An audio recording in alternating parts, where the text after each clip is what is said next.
I get my son out of his room in the morning for breakfast. Then I hear my son crying in his room to get up. Posted in the Glitch in the Matrix subreddit by The Time Is Love. This has happened to me a couple times with my kids over the past 6 years. I have 3 of them. I'll be sitting right next to them, or they'll be obviously asleep or not even in the house, but I'll hear their voice talking and playing. It's usually only for a few seconds, like someone took a clip of a recording and played it. It's happened in multiple houses, and so has this experience as well. I don't find it to be frightening or anything, but it is very jarring sometimes. They really weren't there. Posted in the Glitch in the Matrix subreddit by I Want to Believe. So when I was younger, my family had decided to take a trip to Utah for the family reunion. On the way up, we decided to stop at a motel for the night. Now, considering we were a bit financially strapped at the time, I had to share a bed with my older brother, and my mother and father shared the other bed. We had already traveled a long way and were all pretty tired, and went to bed not long after we had arrived. Being the youngest, I was the first to fall asleep, but I was also the first to wake up. I woke up around 2 or 3 in the morning, wanting a glass of water. I got one of the water bottles out of the cooler we brought. I went to the bathroom, but then I realized my parents and brother were gone. Now, it wasn't unusual to see my parents up at random times in the night, considering they were heavy smokers, but they were always very strict with my brother and I about being in bed at reasonable times, and tried not to smoke around us due to the fact that we both had asthma. Naturally, I started to panic. I decided to go and look out of the window because the side of the motel we were on overlooked the outdoor smoking area. I expected to see maybe a few of the motel guests, but to my shock, I saw a couple of men in black suits. Even being younger, I could tell they were out of place. We were staying at a pretty average hotel. Not necessarily a super seedy place, but definitely not the Ritz. Whether or not this is related, I still don't know. Considering it had already been a few minutes and their spots in their beds were cold, I started to freak out. I had no idea what to do. I stayed up for another 15 minutes waiting to see if they'd come back, but eventually just fell back asleep. When I woke, they were all back. In fact, it was my mom who woke me up. I asked them where they went so early in the morning, and they were very adamant they never left the motel room, especially not at 2 or 3 in the morning. So the question is, what happened? Double Glitch, posted in the Glitch in the Matrix subreddit by OneShot444. Okay, I have to tell you the story. Note, this happened when I was 19 and some shoplifting was involved. We were just bored and I never did that again. Lol, you know, kids. Okay, here's what happened. I decided joining the army would be really good for me, but I was absolutely dreading boot camp. At the time, I was a Christian, now agnostic, trapping myself as the days kept getting closer and closer to making this military life a reality. I finally decided to try praying. I made a deal with God. He had to show me a clear-cut signal that this is a good decision, or else I might ditch the idea, but if a clear signal pops up, I will join. The next day, I went out to the shopping district on foot. I was alone and my head was spinning with dread. Out of nowhere came this 44-year-old looking white man, very ordinary, cheap clothing, and a cap with a soft brim pointing to the sky. He walked right up to my chest and looked at me like he was happy to see me, shook my hand and said, "You're doing the right thing." For a second I was a bit confused and I was trying to figure out what happened. Then I realized this could actually be a sign. I ran to see where that guy went, but it was too late. He was lost in the crowd. After another day, I made a new deal with God. I asked for an absolutely unmistakable sign, because boot camp is around the corner, and I'm really on the fence about it. Me and another teenager were really bored, so we decided to try shoplifting for the thrill. Luckily, this was a one-time experiment, and we never did it again. We didn't even need money or clothes as our parents were doing well, so we got to the mall and entered a department store. I'm holding a bag, and we're simply adding clothes to the bag. We fill it up and head to the front and into the mall. The moment my foot raises out of the department store property and onto the main mall property, my friend takes the bag out of my hand. At that very moment, he is handcuffed. I turn around not knowing what to expect, and I see security dragging him off. And me? I'm standing there confused. I just had the bag in my hand. Security was right behind us. He knows it was in my hand, and the second my friend took it, he was cuffed. And they let me go, no questions asked. Not to mention, if I was pinned with shoplifting, there's a huge chance the army would reject me. Now this is either pure luck, or it was meant to happen to demonstrate itself as a sign. Now this incident and the dude who approached me on the street is just too weird. I figure it was meant to be and joined the army. It seems a bit weird after all this happened after I tried bargaining with God, but who knows. Said hi to a classmate on the way downstairs, then realized she was in the classroom. Posted in the Glitch in the Matrix subreddit by Drama Alpaca. This happened around November of last year. The teacher wasn't in her classroom, so two of my friends, let's call them Jess and Tim, and me decided to go downstairs to buy some food. We were joking around quite a bit, and as I was laughing, I saw one of our classmates, Tyra, going up. I greeted her. She didn't respond, which was a little weird because she always would. I passed it off and thought she was in a bad mood. Suddenly, Jess stopped in her tracks and was stunned. We asked her why, and she said she was talking to Tyra a while back, in the room.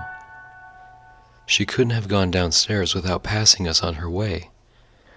Tim also said that when he looked at her, her eyes were black and lifeless.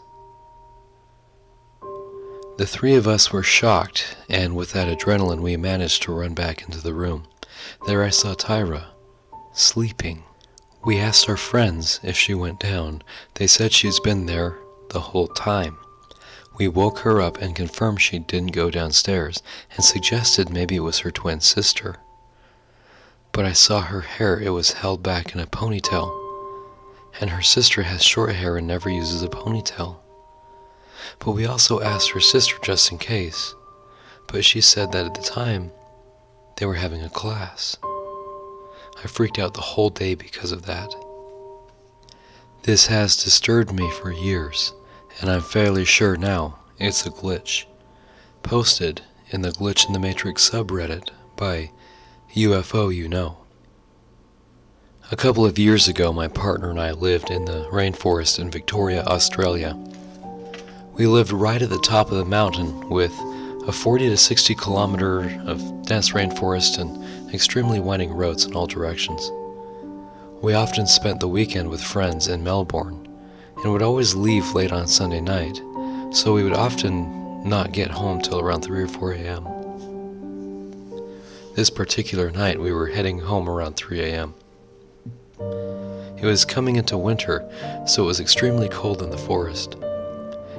If you picture a trail that a drunk snail would leave, that's pretty much the shape of this road. Very winding, straight drops on one side, with no protection rail. Huge trees and ferns everywhere on both sides of the road, and creating a canopy above. Stunning, but dangerous. Because of the cold parts of the road, we were covered in mist. We were heading into the thick of it, middle of the forest and fairly high up the mountain. When we turned a tight corner, the faint mist cleared in our headlights, and we saw a man and a woman on the left side of the road. It's pitch black up there. No lights whatsoever except for our headlights. So these people suddenly appeared out of nowhere and they didn't have torches. She looked like she was wearing summer clothes, short shorts and a sleeveless shirt. The man, pants and a shirt. She had long blonde hair, and the man was using her hair to drag her up the road in a sort of stumbling half-run walk. They didn't seem to see us at all, didn't react to our headlights, suddenly breaking up the darkness. He didn't let go of her hair as if we weren't there. My heart stopped. What is this? My partner, who was driving, also exclaimed, "What the heck? How are they there? What are they doing?" We quickly turned around the corner. It's an extremely winding road, freaking out, and we discussed what to do. We had no phone reception whatsoever. This part of the road was also one lane, which was shared by both directions of traffic, so dangerous and scary anyway. It'd be dangerous if we stopped the car. We were really concerned for her safety, but at the same time, things didn't line up. We had seen no broken down cars on the way up. They were wearing summer clothes on an absolutely freezing cold night in the dense rainforest halfway up a mountain. If you were walking that road without torches, you would easily fall to your death, not to mention two-way traffic on a single lane. He was dragging her by her hair. You would think if you were him, if you saw a car, you would quickly put your arm around her waist and act natural or something. They never broke step or even looked at us. Because we had another half hour of driving through this dangerous road before we could stop or have phone reception, we discussed this together. What should we do? How were they even there? Should we turn around? Which we can't. It was so distressing.